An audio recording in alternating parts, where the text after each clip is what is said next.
Now we know that there is a yoke to still be carried, because that's what we read at the start of the scripture. For my yoke is easy and my burden is light. It doesn't mean that there is no yoke or there is no burden in that context there, but rather that it's a lot easier to get through life when you have God on your side than if you do not.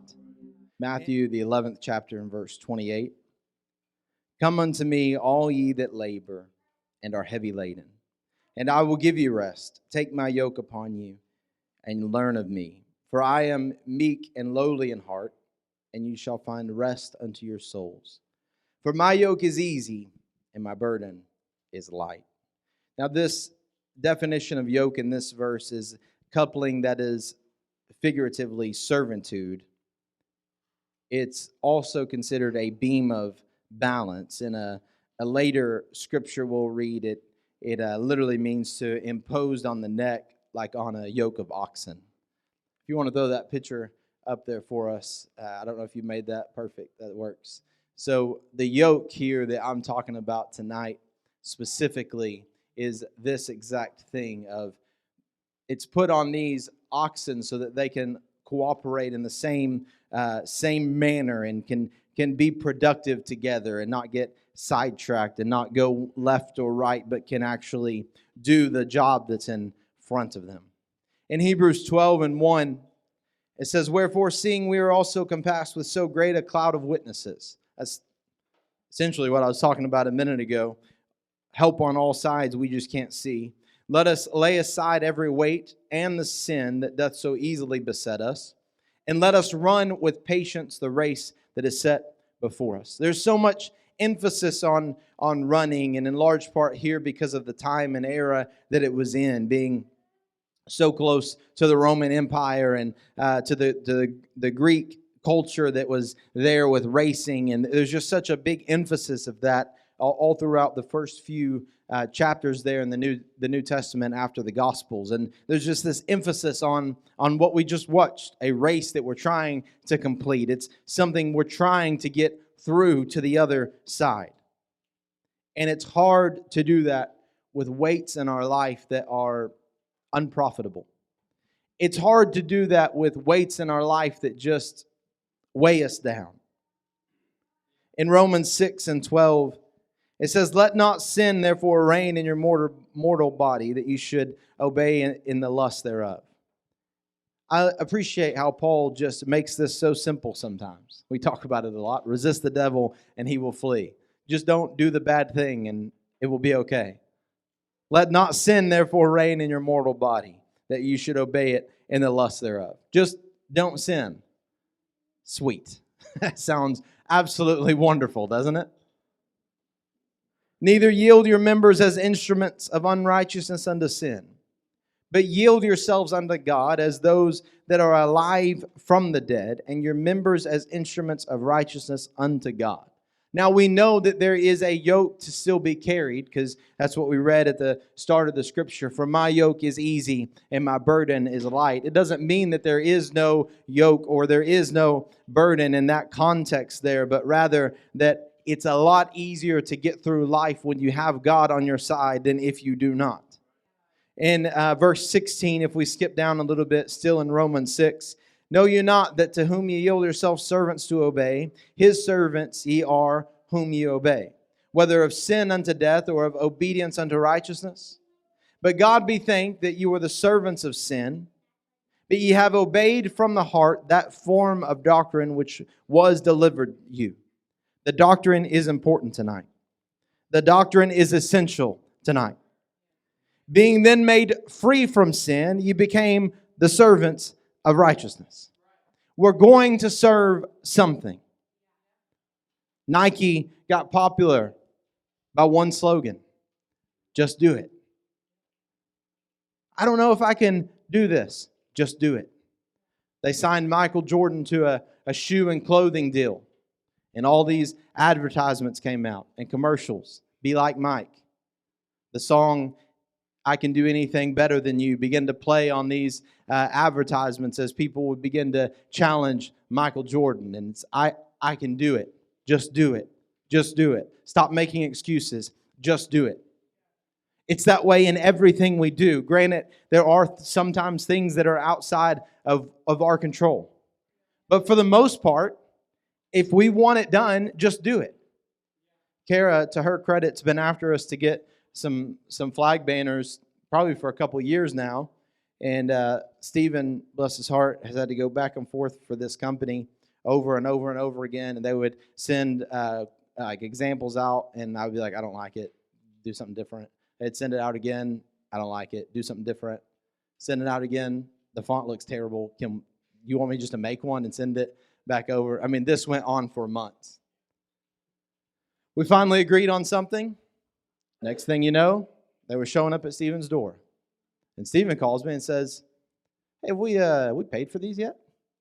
No. I guess he felt safe. It was for a church. Felt like we'd be honest people. But right now, those are stolen goods out there on the church property. We have not paid for it yet. I have the check in my pocket. I'll mail it out. Tomorrow, we'll get it all squared away. They didn't seem too worried about it, so they made it easy to work with.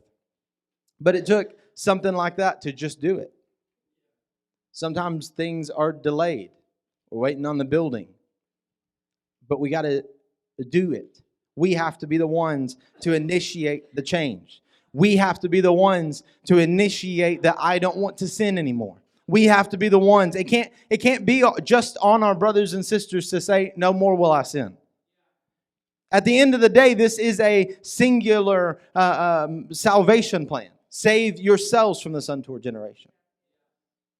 But it sure helps to have somebody to lean on. We talk about the threefold cord is not easily broken. I've taken tissues before, and you just rip them in half. You put a second one together, and you twist it up. Now it's at some resistance. By the time you add a third one to it, it's tough to break. And the more that you put on there, and the more you twist them together, the harder it is to break. I know I've been on a unity kick. It's because I'm amazed that in the literal definition, in the English, like not scriptural, just in the dictionary, the second one says a condition of harmony. And all my life, I've associated unity with unison. And it's just baffling to my brain if I would have just opened the dictionary. I didn't even need a concordance. I didn't even need the Bible to pull up. I literally could have just opened the dictionary and saw in there the second option in Webster's dictionary, a condition of harmony. May have been from my dictionary app. From one of the dictionaries, the second one, a condition of harmony. Working together for one purpose, not doing the same thing. It's a beautiful thing singing with harmony. I'm grateful that we have other singers that can hear it because I don't hear it naturally. So I just wander around and do my own thing, and they find their harmony parts and make it sound much more pleasing to the ear. Working together for a condition of harmony. I can't save you and you can't save me, but man, it sure makes it a lot easier to have somebody to depend on. So in verse 18 here it says, being then made free from sin, you became the servants of righteousness. And he begins to just illustrate this information to us as we read it here tonight. In verse 19, I speak after the manner of men because of the infirmity of your flesh. You have a you problem. That's pretty much how that sums up. And those that say, I have not sinned, you might be in the worst case scenario. Because of the infirmity of your flesh. I'm having to talk to you like you're a child because you're acting like a child. Anybody ever had to have that said to them? If you don't want to be treated like a child, stop acting like one. That's kind of the tone here if we're just reading it along there. I speak after the manner of men because of the infirmity of your flesh. For as you have yielded your members servants to uncleanness and to iniquity unto iniquity, on this repeat of sorrows and this repeat of struggles, even so now yield your members servants to righteousness unto holiness. As faithful as you were to the addiction that you had, as faithful as you were to the substance that you desired, as faithful as you were to the language that you couldn't stop using, as faithful as you were to the lifestyle that you allowed to encounter around, that level of faithfulness be unto righteousness. It's not asking for that much. Just that thing that you love with all your heart, make that God first. That thing that you desire with every ounce of your being, make that God first. If we can solve this, most of the problems in our life would go away. If Jared could figure out that if I would love God the way that I love my flesh, then what would happen around me? I can't even begin to understand the magnitude of the anointing that would happen in my life if I would just love righteousness like I love uncleanliness. For when you were the servants of sin, you were free from righteousness.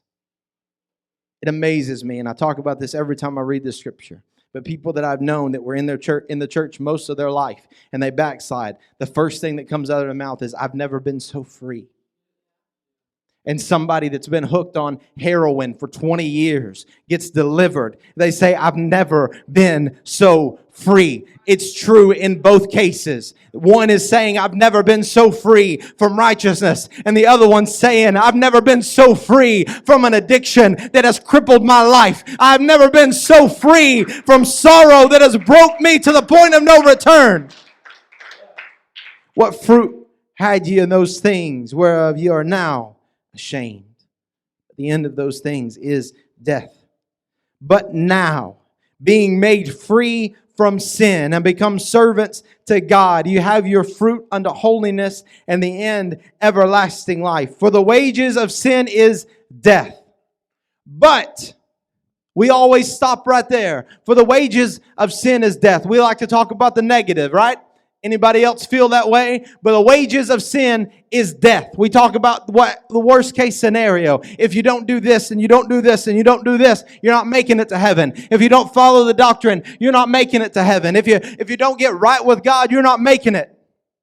For the wages of sin is death, but the gift of God is eternal life through Jesus Christ our Lord. Maybe we should end our sentences a little more like that. You may be dealing with sorrow, and you may be dealing with stress, and you may be dealing with anxiety that's going out your own mind. But the gift of God is eternal life through Jesus Christ our Lord. We know how to get right with God. And yet the burdens of our current world are impressing upon us like never before. The situation that you're dealing with your dad and with Treva, and you're under this immense pressure. Others in here that are feeling the weight of their job. And I've been there as a father and a husband, and I've felt the pressing stress and pressure on my life that I had to do something more to provide for my family. And there was times I didn't want to do the job that I had to do. And there was situations that I really wanted something else to work out, and it just didn't. And that pressure is suffocating. And it affects every aspect of our life. The burdens that weigh on us. 2024, another election year. Businesses are putting things to a halt. Companies aren't hiring. There's hiring freezes all over the place. The market's just bananas. It's all over the place. Some people don't have money for a package of noodles, and other people are able to buy Ferraris. I passed one today on my way either to Dallas or back. It's like, that's cool. You don't see that every day. Silver. It means more to my kids than anybody else, because they always say, I want, whatever. I want a new truck. I want a Ferrari. What are we talking about? What's the big deal here? I want this, and that Ferrari is always what I use for them. They don't appreciate it. And these burdens that weigh on us. We forget the real life stuff happening. The scripture that I had alluded to and read from the servant of God serving Elisha walks out of their camping site, wherever they were at. Maybe he has his head down, kicking some rocks, doing what men do, trying to find birds, or just probably still a child at heart, just having a good time out there. Looks up. Kind of reminds me of what happened that Saturday before Christmas when Heather and I's stuff got stolen and we were in Hooks. I went in there to get the diaper bag, and I still remember that feeling of like, I'm tired. Sunday morning church. Thank the Lord for being delivered. Whew. Sunday evening church. And I still remember walking in there. I'm going to go get this diaper bag. Heather, would you put the diaper bag? It's not in here. You put it up. No, I didn't put it up. If I put it up, it would be right there. If I put something up, I'm going to put it right back in the same spot. No, you must have done that. No, it wasn't me. Wait a second. Where's the laptop? Where's my guitar? Where's the sound stuff? Thank you. Where's the keyboard? Where's my motorcycle jacket? Where's these things at? Why is there a cigarette butt in our room? And I feel like that's probably what this servant felt like. He's just minding his own business. What'd you want, Elisha? Want me to go get some fish? I'll go do that. Wait a second. Where did that come from? And there's more, and there's more, and there's more. That's about how problems work, isn't it? Snowballs. Now this is broken. Now this is a problem. Now this is in my way. Now I'm struggling at my job. Now my family's upset at me. Man, what is going on? And Elisha begins to say, there's more happening here than you can understand. But the burdens are so heavy. In Isaiah 10 and 27, Heather, if you want to get ready, just whenever. And it shall come to pass in that day that his burden shall be taken away from off the shoulder, and his yoke from off the neck, and the yoke shall be destroyed because of the anointing. I want to read that one more time. And it shall come to pass in that day that the burden, somebody say, my burden, like you mean it, my burden shall be taken away from off thy shoulder, and his yoke from off thy neck, and the yoke shall be destroyed because of the anointing. When we come to Jesus with our burdens, we are able to shift the balance of scales from me driven to him driven. It's a journey from selfishness to selflessness. What happens in our service when we begin to feel the presence of God? There's clapping, and there's lifting of the hands, and there's weeping, and there's kneeling, and there's praying and speaking in tongues, and there's all this stuff happening. But as Paul wrote to Romans and in Corinthians, this speaking in tongues is for your edification. When I speak in tongues, it's for my benefit. It's so that the Spirit can make intercession for the things that I'm struggling with that I don't even know that I'm dealing with. It's so that God can begin to work on my spirit and begin to prepare me for the things that I can't see that are coming down the road. To begin to heal the bitterness that I didn't know I'd let fester inside of me. Luke, if you would come up here tonight. When we watch that race, if Luke stumps his toe, I got you, man. This one's stumped. Just don't even put any pressure on it. Let's see how far we can get. In the physical, we can see something happening. But what we miss out on is in the spiritual. When we want real revival, when we want real anointing in the spiritual, I need to get my brother and say, Luke, I'm praying for you. I'm believing. When we get right with God, the selfishness has to leave.